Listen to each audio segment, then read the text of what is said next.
Assalamualaikum warahmatullahi wabarakatuh. Perkenalkan, nama saya Febri Anissa, NIM 17087137. Nah, di sini saya menjelaskan masih dengan mata kuliah yang sama, yaitu pembentukan kondisi fisik.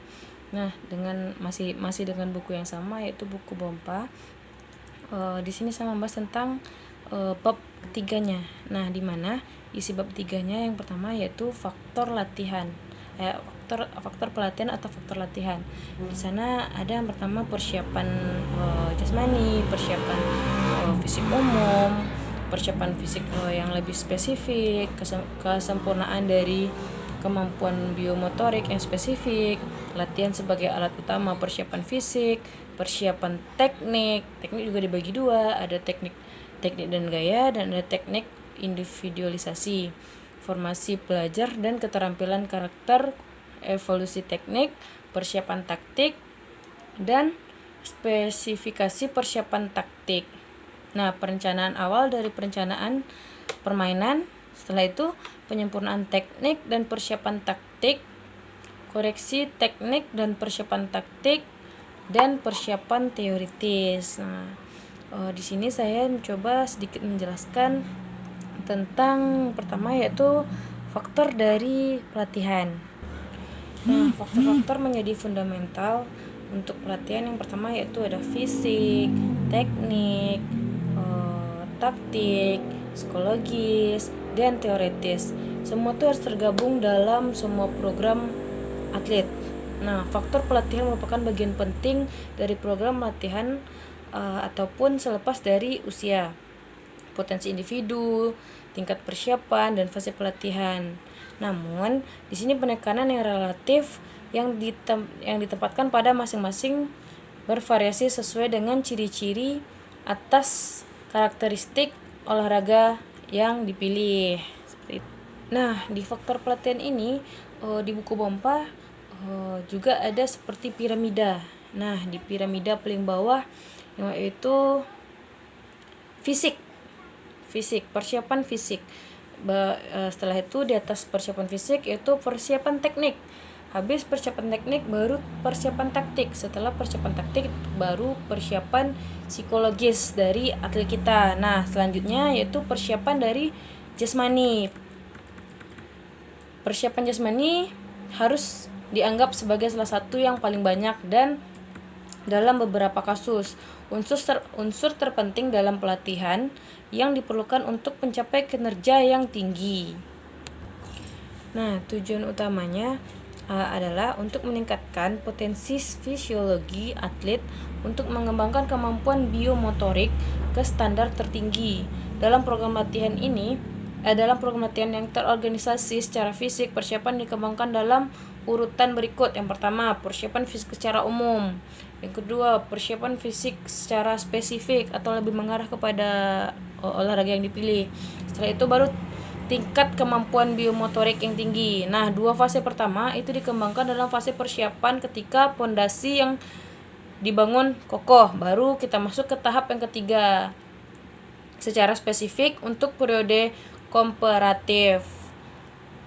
Ketika sasaran adalah untuk mempertahankan apa yang sebelumnya diperoleh dan menyempurnakan kemampuan yang dibutuhkan oleh olahragawan. Nah, di sini semakin lama durasi dari fase pertama, semakin baik kinerja untuk fase berikutnya. Nah, misalnya gini, kita latihan untuk kondisi fisik atlet di persiapan umum gitu kan. Nah, semakin lama kita melatih persiapan pertama, maka itu berdampak baik juga untuk persiapan yang berikutnya atau lebih memudahkan kita untuk melatih atau lebih melanjutkannya lagi seperti itu.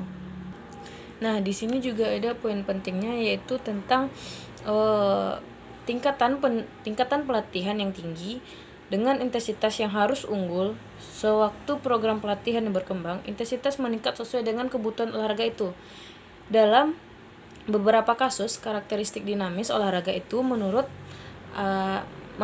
agar intensitas langsung dari tahap pertama, durasi fase-fase di atas bergantung pada kebutuhan olahraga dan jadwal kompetisinya. Selanjutnya kita masuk persiapan fisik umum. Nah, tujuan utama dari persiapan fisik umum terlepas dari spesifik olahraga. Nah, di sini meningkatkan kemampuan kerja si atlet, semakin tinggi potensi kerja, semakin mudah tubuh untuk beradaptasi dengan meningkatkan yang terus-menerus pada tuntutan fisik psikologis latihan. Sama halnya dengan semakin tinggi.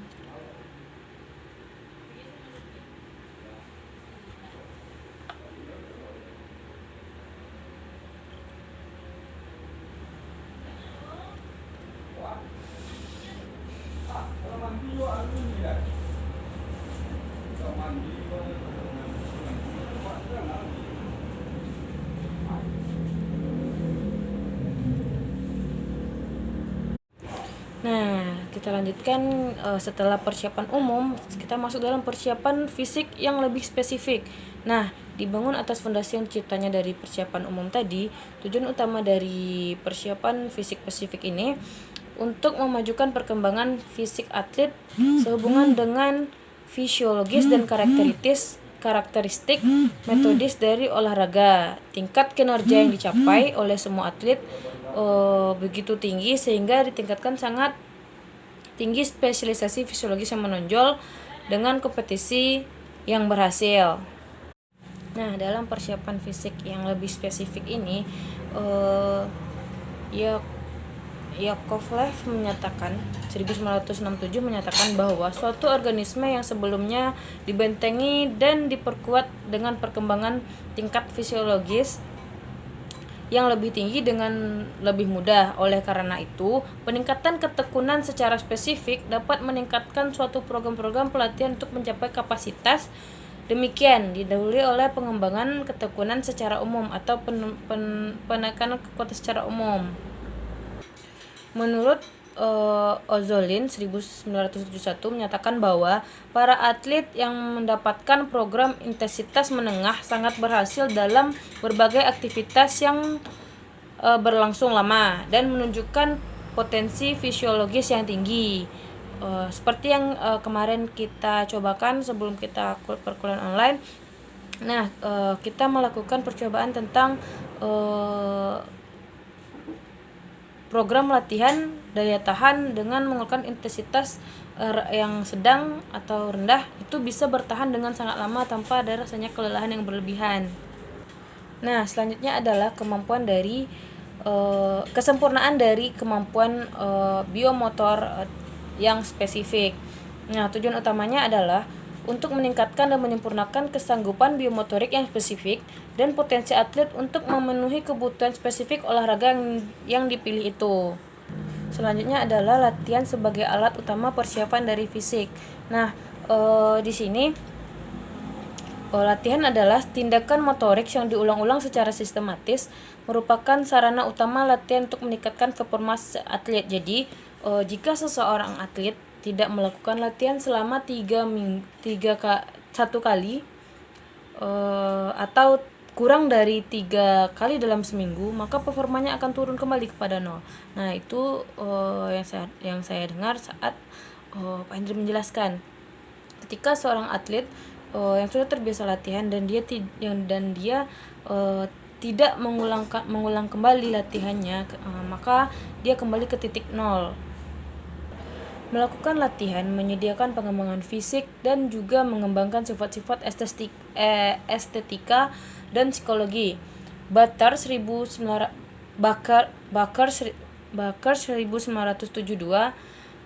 menyatakan berdasarkan bentuk dan struktur latihan dapat digolongkan dalam 3 kategori. Yang pertama yaitu latihan untuk pembentukan kondisi fisik umum. Yang kedua yaitu olahraga khusus yang mengembangkan kemampuan biomotorik. Yang ketiga yaitu olahraga yang dipilih. Selanjutnya kita masuk dalam persiapan teknik. Nah, di sini teknik bisa dianggap sebagai cara spesifik yang melakukan latihan fisik. Maksudnya di sini adalah ensemble prosedur yang melalui bentuk dari konten pemastian memfasilitasi kinerja gerakan tubuh agar memperoleh hasil olahraga yang baik. Seorang atlet perlu memiliki teknik yang sempurna yakni performa olahraga yang lebih efisien dan rasional. Semakin sempurna tekniknya, maka semakin sedikit energi yang dibutuhkan untuk mencapai hasil yang diberikan. Nah, dalam persiapan teknik ada dua juga pembagiannya. Pertama itu teknik gaya. Maksudnya teknik gaya di sini adalah setiap olahraga ada standar tertentu yang harus diikutinya atau yang ditiru oleh pelatih atau atlet.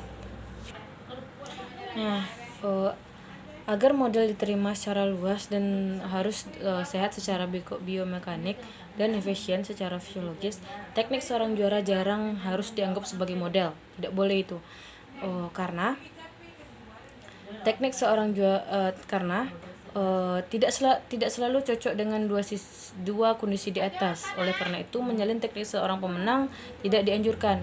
Model hendaknya tidak dianggap sebagai struktur yang kaku, tetapi agak fleksibel, karena temuan-temuan baru yang baru-baru ini harus secara konsisten.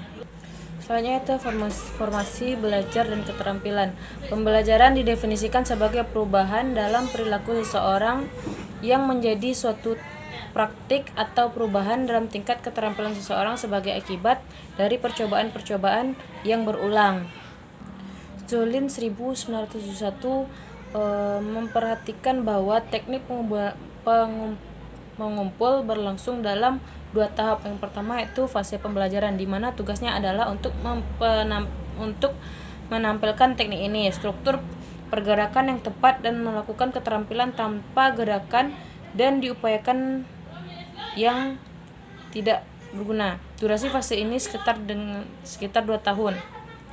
Tergantung pada kesanggupan dan bakat sang atlet.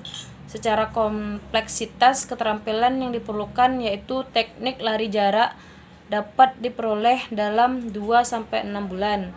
Yang kedua yaitu teknik kesempurnaan yang ditinjau adalah meningkatkan dan menguasai teknik ini pada tingkat yang lebih tinggi. Durasi fase ini tidak dibatasi karena selama atlet terlibat dalam pelatihan, salah satu tujuan utamanya adalah kesempurnaan teknik.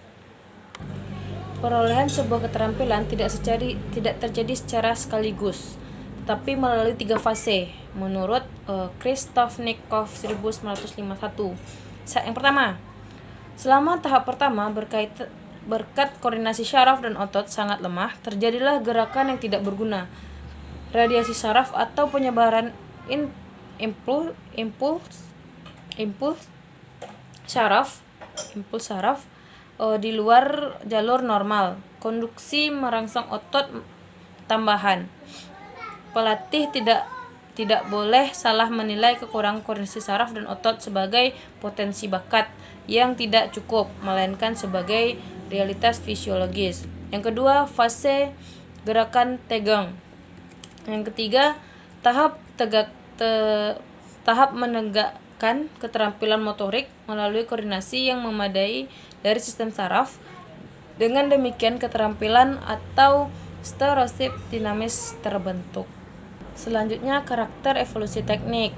Sebagai hasil penyelidikan pelatih atau atlet terus-menerus terhadap gerakan baru, teknik ini berada dalam evolusi yang berkelanjutan. Apalagi apa yang kelihatannya lebih maju hari ini mungkin akan ketinggalan di zaman besok.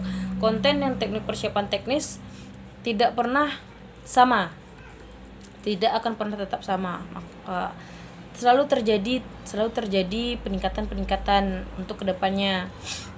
Nah, baik dari imajinasi pelatih, sumber utama taktik atau research dalam biomekanika olahraga, semua buku teknis atau harus memenuhi persyaratan konkret kompetisi atlet. Oleh karena itu, teknik apapun harus menjadi teknik saing yang menyiratkan bahwa teknik itu harus dimodelkan secara permanen yang dengan hal-hal spesifik dari kompetisi.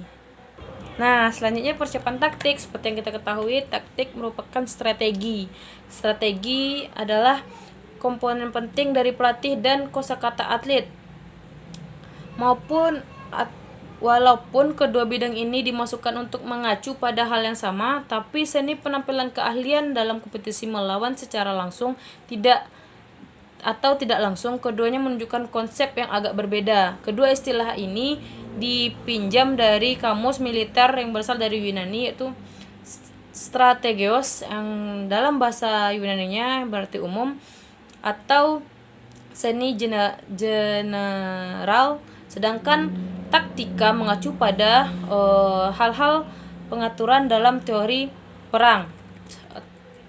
Strategi dan teknik yang dikategorikan secara terpisah. Kedua istilah ini telah diberikan dimensi yang unik. Maksudnya di sini adalah strategi terfokus pada ruang yang lebar, periode waktu yang lama, dan juga perpindahan antara kekuatan yang besar. Di sisi lain, taktik mengacu pada suatu skala yang lebih kecil, waktu dan kekuatan juga kecil. Strategi pada dasarnya mendahului perencanaan perang, sementara taktik mengacu pada suatu tindakan medan perang itu sendiri. Selanjutnya, tugas dan spesifikasi persiapan dari taktik. Penguasaan taktik didirikan juga pada pengetahuan teoritis yang mendalam dan pada kapasitas untuk menerapkan taktik tergantung pada spesifik kompetisi. Persiapan taktik mencakup tugas-tugas sebagai berikut. Yang pertama, mempelajari prinsip umum strategi olahraga. Yang kedua, mempelajari peraturan kompetisi di gedung olahraga. Yang ketiga, selidiki dan waspadailah kesanggupan taktik atlet terbaik dalam olahraga yang dipilih. Yang keempat, pelajarilah strategi lawan-lawan yang akan datang serta potensi fisik dan psikologis mereka. Yang kelima, pelajarilah secara detail fasilitas dan lingkungan kompetisi masa depan. Yang keenam, mengembangkan taktik individu untuk kompetisi upcoming berdasarkan kekuatan kelemahan pribadi yang terang dalam terang nomor 4 dan 5. Yang ketujuh, analisislah pertunjukan di masa lalu mengingat lawan-lawan yang akan datang. Yang kedelapan, mengembangkan sebuah model taktik individu yang bervariasi. Yang kesembilan, belajarlah dan ulangi model ini dalam pelatihan sampai itu terjadi stereotip yang dinamis. Yang terakhir, yang selanjutnya adalah persiapan dari teoritis. Konsep bahwa seorang atlet harus dilatih tidak hanya secara praktiknya, tetapi juga harus secara teoritis. Belum disetujui secara luas. Walaupun ini belum setuju secara luas, apalagi digunakan. Meskipun jarang ditemukan sekarang ini, masih ada pelatih yang percaya bahwa mereka harus memikirkan atlet mereka. Atlet ada di sana hanya untuk berlatih dan bersaing. Pelatih melakukan sisanya. Jelas, konsep tersebut tidak hanya kuno, tetapi juga dapat mempengaruhi tingkat keterampilan dan kemajuan prestasi seorang atlet. Penerapan pengetahuan yang teoritis pada saat ini dalam praktik tidak hanya penting untuk mempercepat pengembangan keterampilan dan kemampuan atlet, juga insentif penting untuk memotivasinya dalam pelatihan. Oleh karena itu, selain mengembangkan keterampilan dan kemampuan, seorang atlet muda harus mampu bicara agresif mengenai teori pelatihan untuk terbuka pada semua seorang pelatih ketahui tentang olahraga yang dipilih. Tentu saja pelatih harus individu. Pelatih itu sendiri harus berpengetahuan dan peduli dengan dirinya sendiri, mendidik dalam ilmu olahraga, dan dengan demikian menjadi salah satu langkah maju, satu langkah di depan atletnya, agar nanti pelatih tidak dinasihati oleh atletnya. Berbagi pengetahuan dengan atlet dari bidang-bidang berikut dapat mewakili pedoman yang memadai bagi pelatih. Yang pertama, aturan dan peraturan yang mengatur olahraga tertentu. Yang kedua, dasar ilmiah yang memahami tentang analisis teknik sport yang digunakan. Biomekanik harus dilihat sebagai ilmu dan implikasi tertinggi dalam pemahaman teknik dan keterampilan dalam analisis skill. Yang ketiga, dasar ilmiah dan metodis dari pengembangan kemampuan biomotor. Yang keempat, konsep perencanaan dalam pelatihan. Rujukan hendaknya dibuat dalam bidang periodisasi latihan, persiapan untuk kompetisi atau memuncak. Yang kelima, anatomi dan adaptasi fisiologis mengikuti latihan. Yang keenam, penyebab, pencegahan dan obat cedera. Yang ketujuh, sosiologi olahraga. Yang kedelapan, psikologi olahraga yang penekanan pada keterampilan komunikasi, modifikasi perilaku, penekanan dan cara mengatasi secara teknik-teknik relaksasi. Selanjutnya, nutrisi dan atlet. Bagaimana hal itu mempengaruhi kinerja atlet juga tuh.